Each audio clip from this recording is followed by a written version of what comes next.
Hello, and welcome to Sobercast, where we provide AA speaker meetings and workshops in podcast format. We're an ad-free podcast, and if you enjoy listening, please help us be self-supporting by visiting Sobercast.com, look for the donate link, and drop $1 or $2 into our virtual basket. We hope you enjoy the podcast. Have a great day. I'm Corlotta. I'm an alcoholic. Hi, Corlotta. Hi. And first of all, I guess I ought to thank Andrew for giving me the opportunity to be a speaker at the meeting tonight. I left early from the women's group last week, and I came in and I heard my friend speak, and I was moved by her gratitude for Alcoholics Anonymous. And then I was scooting out the door, and here comes Andrew. And I got caught.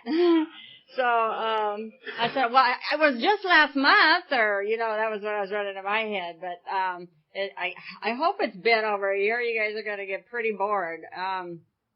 But anyway, to make a long story short, what I think we ought to do is we should have split this time with me and my husband, because there's two sides to every story. And that's why they have a book called As Bill Sees It and As Lois Remembers. But I just want to say, honey, if I stay drunk too long up here, count my drinks. Don't give me sober. Give me a high sign or something. I used to think that I didn't have to control my drinking because he would. He would say things like, why don't you just, before we go out, why don't you just decide how many drinks you're going to have and then just stick to it? And you tell me to pick a number, and I go, okay, 10. I'd be serious. He'd be like, no, I was thinking more like 3. And I'd be like, 3? You might as well not go out. Shoot. I remember one time I told him, for sure, if he bought a pool table, then we wouldn't have to go to the bars. And we could just stay at home and drink at home and have fun and play pool. But I got that pool table and it wasn't the same. Wasn't like me in that old pool hall. And I like that. I liked them. I told him I liked my drinks store-bought. I didn't like them homemade. Well, I liked them homemade before we got out, but, and I liked taking my little stash with me, but I was never a closet alcoholic. And I'm sure he wishes I was. But, and, a lot of people did. But something happened, just like Joe and Charlie say on the tape, when they take that drink, their foot got to tapping and they got to moving. And, that's the way I was. I remember when I was trying my controlled drinking, we all tried that. Switching from wine to booze or whatever. And one time I said, I am never going to drink until I'm in my bed and I have my pajamas on.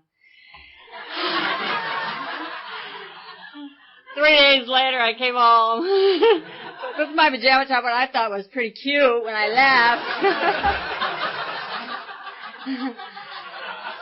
It wasn't so cute when I was trying to sneak in my house so my husband wouldn't hear me and notice I was gone for 3 days.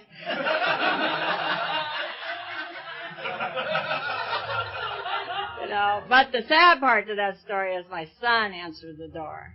And I don't know, he was in high school at the time, and I can remember to this day the look in his eye. He looked at me with so much hate and so much anger, and he hated everything I stood for because I had made so many promises about getting sober and not drinking, about, changing my life, going to Alcoholics Anonymous. This time is going to be different, and it never, ever, ever changed because I didn't change. I kept doing the same thing, expecting different results. I thought this time, somehow, some way, I will control my drinking.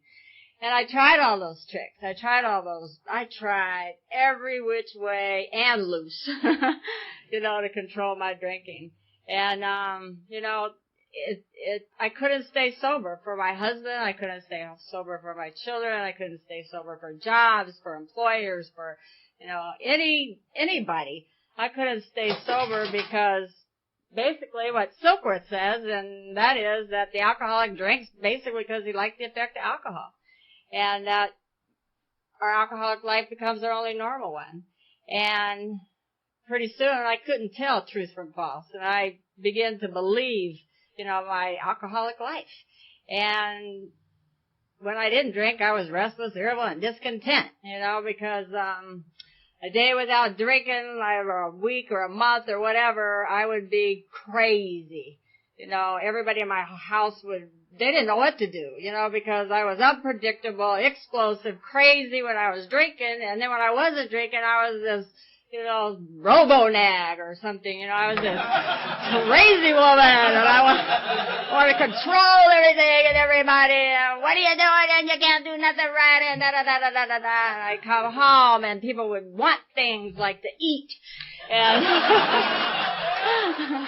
and the bills, oh my God, and phone calls, and I'd be going crazy and nuts, and I can remember, like burning dinner and being out of dish soap and using the sudsy kind and having bubbles everywhere and kids screaming and my husband complaining, and I'm like, what do you want? I'm sober,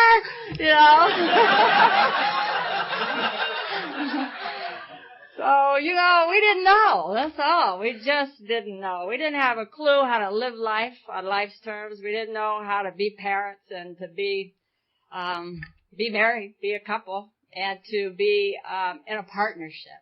And we kind of grew up together. Actually, that was my drinking buddy over there.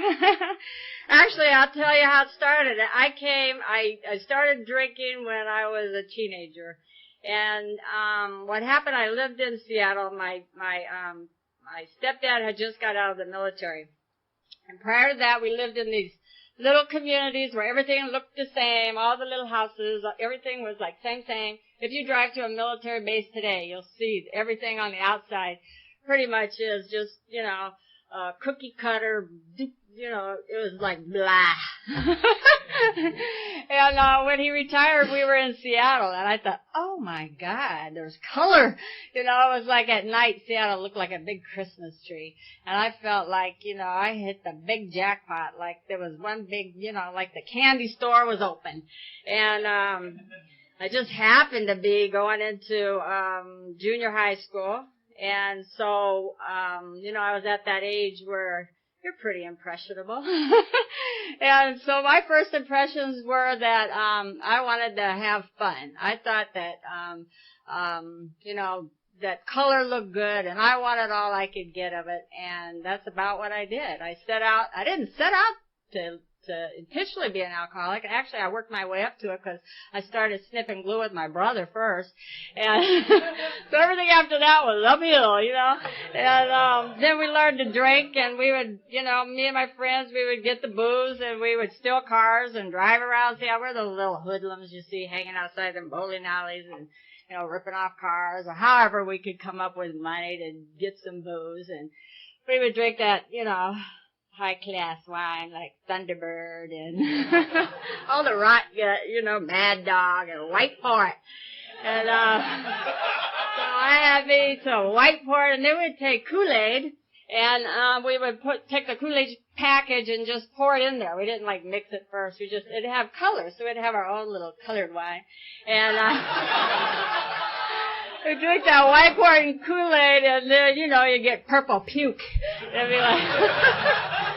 That was about the time old Jimi Hendrix had that song, Purple Haze. So, we were actually just, having what we thought was fun.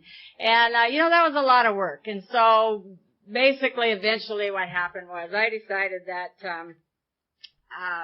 when most of my friends were going on to high school, I became Miss Al Capone in 1969 and dropped out of school. One good summer, and then I found pills, and, when I was younger, they had put me on Nebutal, to help with a sleeping problem, and I liked that. And so then I found out you could get that any old time, so I like Nebutal, Secatol, Tuinol, any old pill at all. And, that took me down paths and measures there were no half measures, let's put it that way, and to a lifestyle that I started out looking for like glamour, I wanted that glamorous life, and that never appeared. It never ever happened. Because, and I know this is AA, and I always hear speakers say that this is an AA meeting, but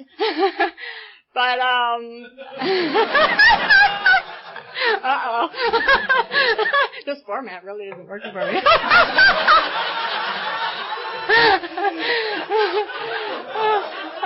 I won't go into my drug-a-log, but I'll tell you this. The big book says that all them guys and they were dope fiends. I don't know what we're talking about. In Bill's story and in Dr. Paul's, they were they called them high balls or goof balls or some kind of balls, but we call them speed balls today.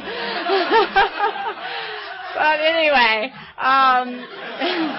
when I was a chronic relapser, I would come to a meeting and people would be like, "Oh my God," because I would come in and I would, the topic would be gratitude or, happy, joyous, and free, and I'd be having this big chip on my shoulder and don't say no, I'm not happy, and I got problems, and I'm angry, and da da da da da da da, and I would, share my feelings. And people didn't like to hear it, but that third tradition that said, I would say, I belong here because I say I belong here, and I'm an AA because I'm an AA'er. But anyway, I forgot where I was going with that, other than that I used to look up all the reasons why you were wrong and I was right to be a chronic relapser and have all these excuses for not working the program. And one of them was I could take pills and, come in and not drink. Or I could have, you hear the old 2 or 3 sobriety days. Well, I have this date in this program and that date in that program and this date over here. Line them up, brother. I don't, you're wasting a lot of time. But,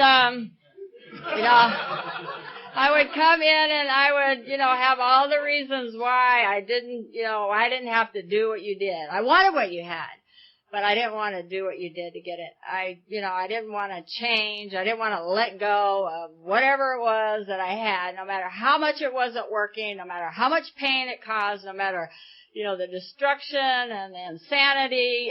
It was what I knew. It was comfortable. It was always there. And if I did this, like they say in the 12 by 12, if I let go of all those character defects, if I changed, if I, gave it all up, then, oh my God, that'd be like the hole in the donut. Nothing, a big nothing. And, when I got up here and before the meeting, a few people prayed with me. And, one of the fears I had was to be known. And I think that something reminded me of when we were in a program a long time ago, and it was like afraid to be known. We can't know ourselves or any others. So in this program, I learned that I just get to show up, and I get to be me, and I get to learn how to have peace, like Mindy was talking about before the meeting. She said, just have peace. Because the last time I talked up here, I was like a fly on crack. I mean, I was like, da, da, da, da, da, da, da, da, da. I could do that.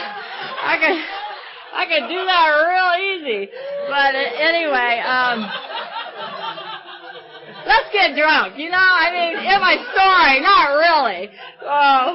So what happened was drugs beat me down. This is where I was before I got off the fly. I was starting to get geared up. But what happened was, in the big book it says women are gone beyond all recall in a short period of time, and they turn into the real deal.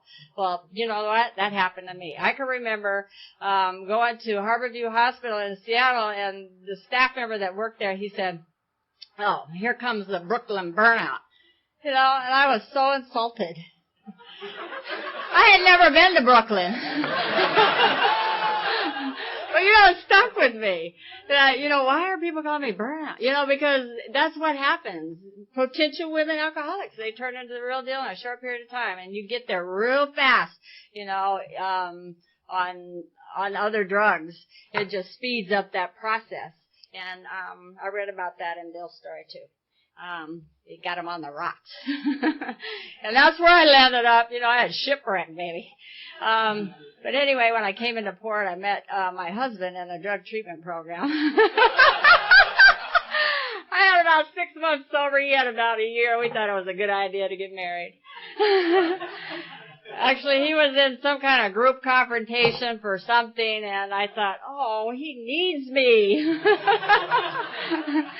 And we got married in that treatment center. And another reason I wanted to be in the, couples dorm. I was tired of them women dorms, I mean, I was like, we had our own apartment and stuff, and we got to play house. And and then, actually, it was a good thing. We had a couple of years sobriety together, and we did service work at that program, and we, participated in their outpatient, they call it the RAP.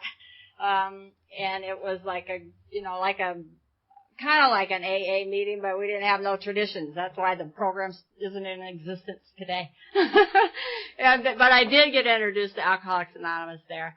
And, what happened was we, with a lot of people that come into the rooms these days, and we switch addictions. And for me, I went from street drugs to drinking. We thought, well, certainly if we've overcome drugs, we can drink. We can drink like normal people. And so me and my husband and another couple, Terry, who I followed up here from Seattle, we all practiced drinking together. And if you knew any of us, you'd be laughing too, because that was the worst idea in the world. And, they all thought they could control their drinking because, they were shining the spotlight on me. Mwah. I was a blackout drinker from the giddy up and nothing had changed. So when we would drink, I would be the one that always looked bad, and they always looked good because they were standing next to a drunk. And I did what drunks do.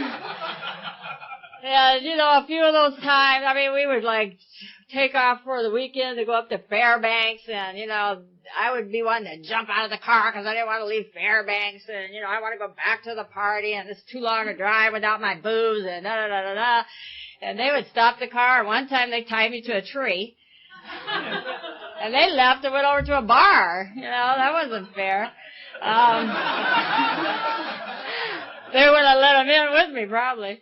But, my husband and I tried drinking and, going out and doing the bar scene, and we'd always get in, I would actually be the one to always get us in trouble. And, it would be like, back then I was looking good too. I was a hot little mama, and I would play on it, and I would be like, going out with hardly any clothes. I'm white, he's black, we sit in the bar, getting a little toasty. I'm like, what are you looking at? And I want my husband to defend my honor. And so the night would end like him in a fight and me jumping on some guy's back, and being tossed around, or knocked off or whatever. And, then I would think, well, maybe I ought to try 3. And, we would drink at home. It didn't work either because, after we'd drink, I'd want to go. And, of course, he would have the keys. And so he wouldn't let me go. And then I'd need more booze, and it'd start a big old fight. And one time, we started fighting. It was, a lot. And so, not no knockdown, drag out kind of fight. We were past all that. No. But we were fighting, and it escalated, and pretty soon we were the whole arguing thing, it's my house, you get out, it's my, you, no. And so then eventually, I'm calling the police. Because in my mind it was domestic violence. He wouldn't let me drink. And, and in the meantime, I had just went off in oblivion somewhere. And the next thing I know, he was working in corrections, and he had those Ziploc handcuffs on my hands, on my legs, had me laying on the bed. I couldn't go anywhere. The cops were coming. I'm screaming. And, the cops get there.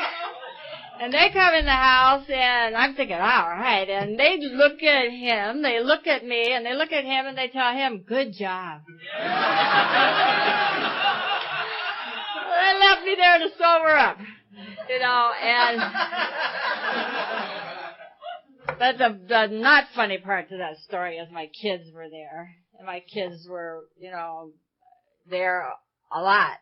And I remember my younger son kind of looking in the door, and I could clearly remember screaming at him. I hated him because he wouldn't undo those handcuffs. And I saw the terror in his eyes. My other son, earlier I was talking about, I saw the hate and the disgust, but in this child's eyes I saw that fear and that terror. And, I like to say that my drinking stopped then, but it didn't. There was more stories, lots more wreckage. And it took me 30 years in Alcoholics Anonymous to get 3 years. And next year I'll be coming up on a birthday, and, it's times when you kind of celebrate, reflect on the celebration of recovery. And I think about, what it's like today and how far my higher power has brought me from. And, I look around the rooms and I see miracle after miracle after miracle. And I see what God has done in others' lives too. And, I have so much gratitude that you can't help but fall in love with Alcoholics Anonymous. When I got here, I didn't know how to love. My heart was hard. My heart was just, it was just ice. And I was broken. I was alone. I was full of fear. It wasn't even fear. It was terror. I had 100 forms of terror. They should change that word too. But, I guess we all have that. It's just, it goes with the lifestyle. But AA taught me how to surrender, I guess. The only way I knew how to do that was I crawled in the rooms of Alcoholics Anonymous, one more bottom. It wasn't any different than any other bottom. As a matter of fact, if I knew it was going to be my last drink, I probably would have, had a little more glamour or something to my last drink. But actually, it was just another drunk. I was on my way to a potluck that day, and then to a dentist appointment. And somewhere between that potluck and the dentist appointment, I ended up getting a DWI and going to jail. I got in a hit and run, and somebody hit me, and I ran. And first time wasn't nobody in front of me when I got in an accident drinking. I was like, oh, hell, I'm gone. But I didn't go far. And, that bottom got me to a place where I was able to go to another level of honesty that I had never gone to in Alcoholics Anonymous before. Because I had been up to that point, and that was 6 months, that last relapse, and doing the deal. I'd been going to meetings. I had a sponsor. I was calling her. I was going to my aftercare for treatment, and, I was going through the motions. I knew the treatment logo, lingo, whatever you call it, and I was just saying what I thought they wanted to hear. And still in my heart of hearts, I think I believe that Alcoholics Anonymous worked for you, but it wouldn't work for me. And I came here hoping for 30 days sobriety. When I heard how it works, I heard that I was constitutionally incapable of being honest with myself. I wasn't at fault. I was just born that way. And,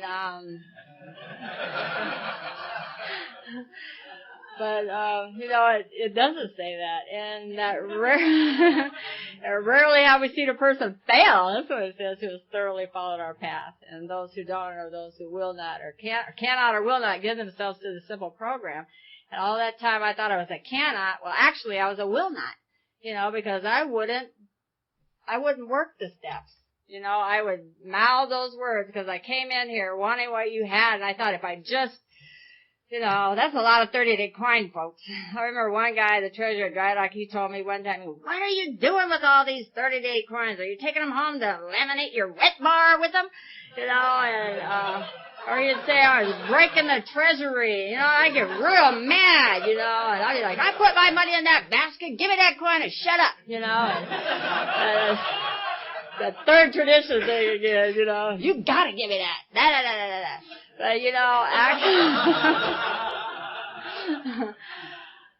I wasn't like that when I came in this last time. I tell you, alcohol had beat me down to a place of surrender. And I was broken. And I can remember going in the meeting, and all I said was, help me. And I'd said that I was a failure as a mother, as a wife, as a woman, as an employee, even a neighbor, and that alcohol was too big. It was bigger than me, and I couldn't do it. I could not drink. And you know what? Those simple little words, I don't know why, but that's the first time in my life I had sincerely admitted to my innermost self that I was an alcoholic. And that somehow, someday, some way, I was never going to be able to control my drinking. That it was always going to be the same result. And, it was like a moment in time when my higher power put in my heart that this was my last chance. I didn't have no more turns around the block. I completely ran out of good ideas. I didn't have any conceivable notion that I would ever be able to drink again. And, that's what it took for me. But the scary part of that was that when that happened, I knew that I had, I had my work in front of me, because before I would see you guys when I go out and come in, I'd see your lives change. I'd see you, or I'd hear in meetings, you're dealing with pain and hurt and, or sexual abuse or, divorce, or I heard one woman who's a friend of mine, her daughter committed suicide and she didn't drink over it. I would see you go through these things in your life and never pick up. But what I saw was that what I was afraid of was that realness, that scared me to death. I thought, oh my God, this is too heavy for me. I just want to get a little card signed or something. I didn't want to sign up for the pain part of it. And then, I started practicing. They would told me actually my sponsor came up to me and said, I'm your sponsor. You need one. That's it. You make coffee. And so I still make coffee at that group on Thursday nights. And, I watched her and I became willing to do the things she suggested. And she started me out on actually the step 11. She had me reading page 86, 87 every day. And I thought, what kind of sponsor is this? Starts me on 11 and I ain't even done one yet. That old rebellion in me, She picked me, that's what I get, and actually she was teaching me to pray and I didn't even know it. She was teaching me, and I needed it so bad at that time. She was teaching me that, how to start my day. I didn't have a clue how to start my day, and, she also had me do steps 1, 2, and 3 every day and, read the big book and work the steps in order. And, I love that 1, 2, and 3 every day. I still do those basic things. My husband and I, most of the time, we pray together. We do steps 1, 2, and 3 together, and we say the third step prayer together. And if we don't, we do it individually. But, because I get to wake up and I get to decide, do I want to live in the problem? Because that's what step 1 was for me. That powerlessness, that unmanageability, that hopelessness, that insanity of, that battle, drink, or do I want to come to the solution, in step 2. And for me, there is something to that come to believe, because, in the first, I don't know, maybe week or so, and maybe some of you remember, I came to meetings drunk. I came to in the rooms of Alcoholics Anonymous. That's a good place to come to, I'll tell you. But, then in step 3, I get to decide, do I want to live in that problem, or do I want to live in the solution? And the way I get to do that every day is by turning my will and my life over to a care of God, of my understanding. And I do that, I get to do that all day long. When I get up in the morning, how I react, how I am with my husband. First off, I get to make him coffee or breakfast, or am I going to be selfish and, I don't got time to make you any coffee or breakfast? We get to decide. It's not the one big thing we do that makes the decision of doing God's will, because God don't need us to do service this way. He needs it this way, and He comes through us that way. And it's the small things. It's not like when everybody's watching that, I'm doing God's will, and I'm all step 3 in it all over the place, It's, it's when I'm doing God's will when I don't want to do it, when nobody's looking, and when I think, you don't deserve a cup of coffee this morning. There's not too many mornings he doesn't get a cup of coffee. I don't think. But anyway, I don't even know why I went there. I wasn't even going there. Then all of a sudden I started talking about how I started my day. Maybe it's time for me to stop talking. You know, to make a long story short, I came into the program. I keep it very simple, and my sponsor helps me do that. And I trust God, clean house, work with others. I read the big book. I work the steps. I worked them from 1 to 12, and I rework them, and I work them and work them again. I've done so many fear inventories and 4-step inventories, and, you know, till my sponsor one time said, no more 4 steps. You need to learn how to walk through this. And, cause sometimes you'll be somewhere where you can't get to a meeting, or you don't have time to write it down. What are you gonna do? And how are you gonna react? And how are you gonna handle it? And, okay, so then I had to shorten the process, you know, but then I got to learn through going to step study meetings. Then there's like 6 or 7 different inventories. The quick spot check inventory, you know, the retreat kind where you go away for a women's retreat or something. That's coming up. Or, you know, or, you know, whether you do the annual house cleaning or, you know, a written 10-step, there's lots of different kinds of inventories. And, you know, I got to learn that in here. And all of that helped me walk through life without picking up a drink, you know, and that was a miracle to me.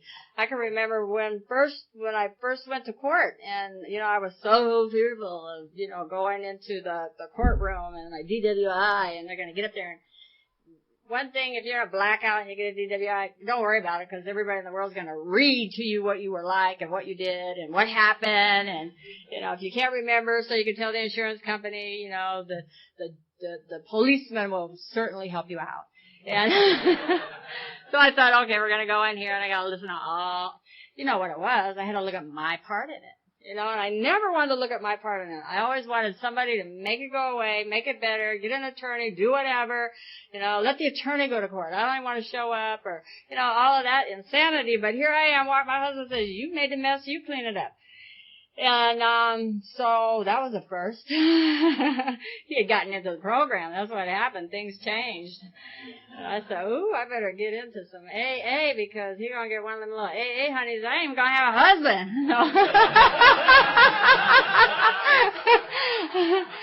And, I used to think I'd be saying, like, I'm going to an AA meeting, and, you know, 3 days later I come home, you know, and I'm thinking, what are they thinking? It was a bad meeting? You know, I don't know. But when I did relapse, I'll tell you one thing. His home group told him, you know, that they would love him through it. And they did. They held him up through all of that, however long I was out there the last time. And they told him, let her go, you know, and what happened was, you guys loved my husband when I didn't know how. And that's another thing I have to be grateful for. Because when I didn't have the capacity to be honest or to love or to have a lot of the other gifts that we receive in this program, you know, we do that for each other. We take care of families and we take care of spouses and we go out on 12-step calls and we go to hospitals and, you know, we get to work with the whole family, and what a miracle that got to happen in my life, because I get the opportunity to pass that on too. And, you know, I'll forget this one story with talking about a 12-step call, and that's one thing that just kind of cinched me into just letting God run my whole show, because I always used to judge, and I would think, and I would say, oh, you know, like me and my girlfriend came in at the same time. I looked at her, I said, oh, she ain't gonna make it. Same time she's looking at me, she ain't gonna make it, with all that history, you know, and actually we're both still sober. And we joke about that sometimes. But me and my sponsor went on a 12-step call, and this is someone I had sponsored and gone on a couple other 12-step calls with her previously for her. And this time, before I was like all excited, and I was, you know, just moved, and I had compassion. And for some reason, this time I was like, I don't want to go. And when I went there, you know, I was just looking at the obvious. I was like, you know, it was, you know what it's like when we drink for a week and our house is all shut up and it's dirty and messy, and I was like going in the door, whew, you know, and then we start washing dishes. My sponsor starts washing dishes because, You know, I don't want to, so I'm taking the trash, and instead of taking it downstairs, I'm putting it on her balcony, you know, and I'm like, you know, really going through the motions. And then, you know, I start calling Clitheroe to see if there's a bed and calling the hospital and the paramedic. Do you see what I can line up to help get her to where she needs to be to get the help she needs to detox? And, you know, I'm realizing that I'm thinking, you know, I think we're wasting our time and blah, blah, blah. So then I go in the room, and she's laying on the bed, and I sit down on the edge of the bed, you know, and there's like a bucket of puke and garbage and bottles all over the place, and, you know, I'm just like, don't even want to sit on the bed. And so then I sit down, and I look at her, and, you know, she's crying, and all of a sudden, God convicts my heart, and you know what I see when I look at her? I see me. And I see all the people that have sat on that edge of the bed over the last 30 years and took care of me or helped me or, you know, did what I was supposed to be doing there. And all that was loving her, you know, loving her until she could love herself. And that's what, you know, the gift of sobriety gives me, because that was like a mirror. But at the same time, it was also a way that I could see, you know, like Dr. Bob says it best when he says we carry the message for the, you know, 4 reasons. 1, because it's a sense of duty. 2, because it's a pleasure. And 3, because we're paying back. You know, he says the man that carried the message to him, but for the numerous women that have carried the message to me, it's a way of paying back. And the 4th reason is, you know, nothing assures impunity against that next drink than working with others. And, you know, for me, I had SR22 for a lot of years, and that didn't keep me sober. You know, this insurance works. I mean, working with another alcoholic will work where everything else will fail. And, you know, I came in and out of here, in and out of here, in and out of here, you know, and nothing changed. And, you know, my first son was born an addict, and when my last son died, I was drunk. You know, and what had changed in the span of 18, 19 years? You know, nothing. My addiction was the only thing that had changed. I hadn't changed at all. And you know what? The miracle today is that I have had that spiritual awakening. The miracle today is my life is completely changed. Somewhere between 1 and 12, God showed up large and in charge of my life. You know, somewhere between 1 and 12, you know, the miracle of recovery happened. I had that personality change sufficient to bring about recovery. And I only get that, you know, I have a daily reprieve, you know, contingent on my spiritual condition. So, you know, I have a friend and she says, what kind of condition is your condition in today, you know? Used to be an old song. But, you know, today I just want to say if you're new, keep coming back. And, you know, that's one thing I heard, and I did. I kept coming back, although people probably were, oh, my God, the women would scatter. You know, ooh, she might ask me to smother her. No. But, no. So now today when I go to a meeting and if somebody's wet there and they're, you know, drunk and they're loud and obnoxious and, you know, nobody wants to sponsor, I'm like, they're mine! That's my way of paying back, you know, because I get to, I just get to do what Dr. Bob suggests. And what he said simply at the very end, I guess, I read this somewhere, that he said, let's keep this thing simple. Let's don't louse it up. You know, so every day I just pray that God keeps me right size, help me keep it simple, and help me to walk in His light, His way of life. You know, because when and I don't know Melissa inspired me to learn that 11-step prayer, and I still got it hanging up somewhere, but I don't, on my computer now. I had it on my mirror at home. I still didn't get it, you know. But, the very last line in there where it says it's in the dying that we get to awaken to eternal life. You know, and today I'm alive. I have a desire to live, and it's in the dying that I get to live. And so, you know, it's that dying to self daily. It's that 3rd step, you know, choosing, you know, whose will? God's will, my will.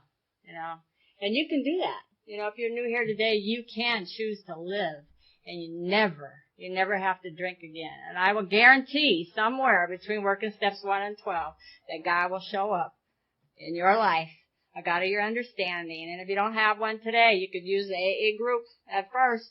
You know, or just You can do it. Just if you have the willingness, that God will show up large and in charge of your life. Trust me, it works. Thanks.